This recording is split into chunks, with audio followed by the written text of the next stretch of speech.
Salam, hər vaxtınız xeyir. Bu gün biz Asiyaya məxsus olan əsas coğrafi obyektləri xəritədə göstərəcəyik.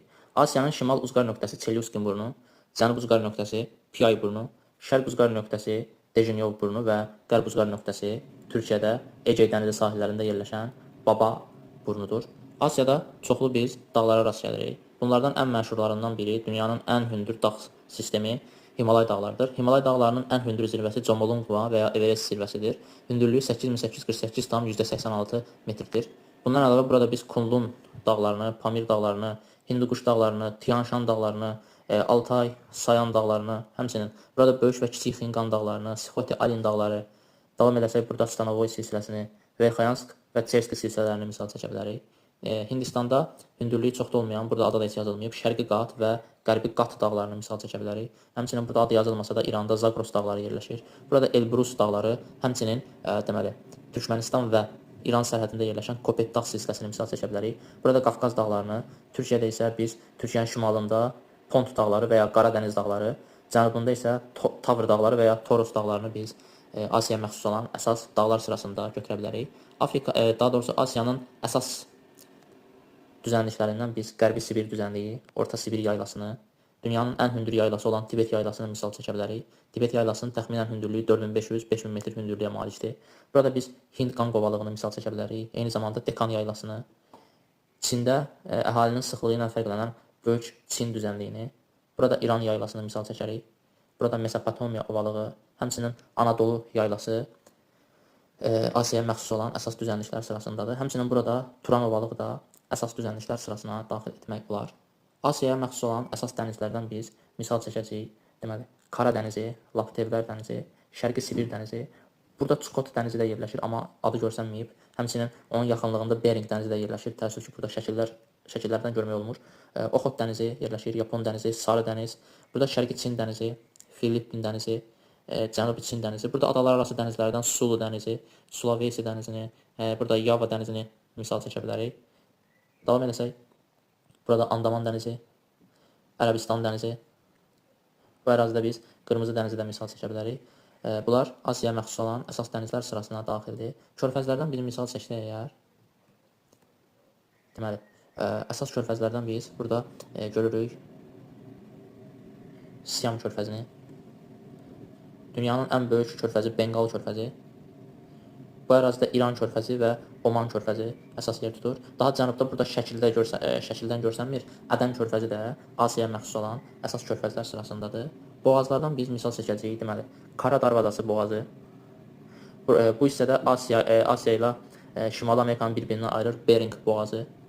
Burada Sakhalin adası ilə Avrasiyanı bir-birindən ayırır Tatar boğazı. Sakhalin adası ilə Yaponiyanı Laperuz boğazı bir-birindən ayırır. Həmçinin Koreya yarımadası ilə Yaponiyanı Koreya boğazı bir-birindən ayırır. Tayvan adası ilə Asiyanı bir-birindən ayırır Tayvan boğazı. Davam edəsək, burada Malakka yarımadası ilə deməli Sumatra adasını bir-birindən Malakka boğazı ayırır. Polk boğazı isə Şri-Lanka adası ilə deməli Hindistanı bir-birindən ayırır. Həmçinin burada Oman körfəzi və İran körfəzini birləşdirir Hörmüz boğazı. Afrika və deməli Səudiyyə Ərəbistanı, yəni Ərəbistan yarımadasını bir-birindən ayıracaq Bab-əl-Məndəb boğazı burada adı göstərilməyib. Bab-əl-Məndəb boğazı isə Qırmızı dənizindən Ədən körfəzini və ya Hind okeanını bir-birinə birləşdirən boğazdır. Asiyaya məxsus olan əsas adalardan biz misal çəkəcəyik. Deməli, Yeni Torpaq adasını, həmçinin burada Novosibir adaları, Vrangel adası. Davam edəsək burada deməli Sakhalin adası, Yapon adaları var. Yapon adalarından şimalda yerləşən Hokkaido adası, Yaponiyanın ən böyük adası olan Honshu adası, burada da iki kiçik ada Shikoku və Kyushu adaları, burada Tayvan adası, Filippin adaları yerləşir burada. Filippin adalarından şimalda yerləşən Luzon adası, cənubda isə Mindanao adası yerləşir. Əlbəttə ki, burada çoxlu adalar vardır, amma ən əsasları misal çəkirik. Filippinə məxsus olan Palawan adasını misal çəkə bilərik. Burada gördüyünüz nəhəng arxipelag isə bunlar İndoneziyaya məxsus olan adalardır. Bunlardan ən əsasları burada gördüyünüz Sumatra adasını, Kalimantan adası, Sulawesi adası, həmçinin bir qədər cənubda biz misal çəkəcəyik Yava adasını. Yava adası. Yarımadalardan biz misal çəksək əgər, Asiyanın əsas yarımadalarından deməli Yamal yarımadasını misal çəkərik, Taymır yarımadası, bu ərazidə deməli Çukot yarımadası yerləşir, Kamçatka yarımadası, Koreya yarımadası. Davam edəsək burada biz Hindçin yarımadasını görəcəyik. Bu hissədə Malakka yarımadası yerləşir. Hindistan yarımadası, dünyanın ən böyük yarımadası olan Ərəbistan yarımadası, Kiçik Asiya yarımadası hesab olunacaq Asiyaya məxsus olan əsas yarımadalar sırasında. Davam eləsək, biz Asiyanın əsas vulkanları ilə Asiyadan əsas vulkanlarından biz burada Klyuchi sopkasını misal çəkə bilərik. Həmçinin bu ərazidə biz Futsiyama vulkanını misal çəkərik. Eyni zamanda davam eləsək, burada məşhur vulkanlardan biri də Damavand vulkanıdır. Əslində çoxlu vulkanlara rast gəlinir, amma ən əsaslarından bunları misal çəkə bilərik. Asiyada yerləşən əsas səhralardan Rübəlxali səhrası. Bu ərazilərdə adı yazılmasa da, deməli, Böyük Nəfud və Kiçik Nəfud səhraları da vardır. Həmçinin İran ərazisində Dəşti Kəbir, Dəşti Lut səhraları da mövcuddur. Bu ərazidə gördüyünüz kimi Qaraqum və Qızılqum səhraları mövcuddur. Təkləməkan səhrası, həmçinin Asiyanın sahəsinə görə ən böyük səhrası Qobi səhrası da burada yerləşir. Asiyaya məxsus olan əsas çaylardan misal çəksək əgər, Asiyanın ən uzun çayı hesab olunacaq Şərqi Çin dənizinə tökülən Çin ərazisindən axan Yangtze çayıdır. Muson rejimlidir. Həmçinin burada Xuanxe çayı, davam eləsək, burada Mekong çayını görürük. Həmçinin Saluen çayı, Irrawaddy çayı, burada Brahmaputra çayı, Gang çayı, Hind çayı, Hilmand çayı. Davam eləsək, burada Dəclə və Fərat çaylarını görürük. Həmçinin burada Amudərya və Sırdərya çayları da əsas çaylar sırasına daxildir. Rusiya ərazisindən axan Ob çayı, həmçinin burada yerləşəcək digər çaylardan adı biraz çətin görsənir. Burada Yenisey çayı mövcuddur.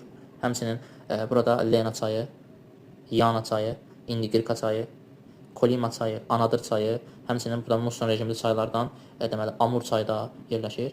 Bunlar Asiyanın əsas çayları sırasına daxildir. Asiyanın əsas göllərindən dünyanın ən dərin gölü Rusiya ərazisində Baykal gölüdür.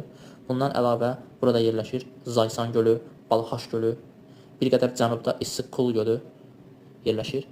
Bundan əlavə dünyanın ən böyük gölü, deməli Xəzər dənizi, Aral dənizi, adları dəniz adlansa da əsasən göl hesab olunurlar. Bunlar da Asiyaya məxsus olan əsas göllər sırasına daxildir. Həmçinin Çin ərazisində Kukunor və Lobnor göllərini də misal çəkə bilərik. Və davam eləsək, bu ərazidə Asiyanın ən çökək nöqtəsi, həmçinin quruda ən çökək nöqtə Quxor çökəkliyidir. Ölü dənizin səviyyəsi hesab olunur.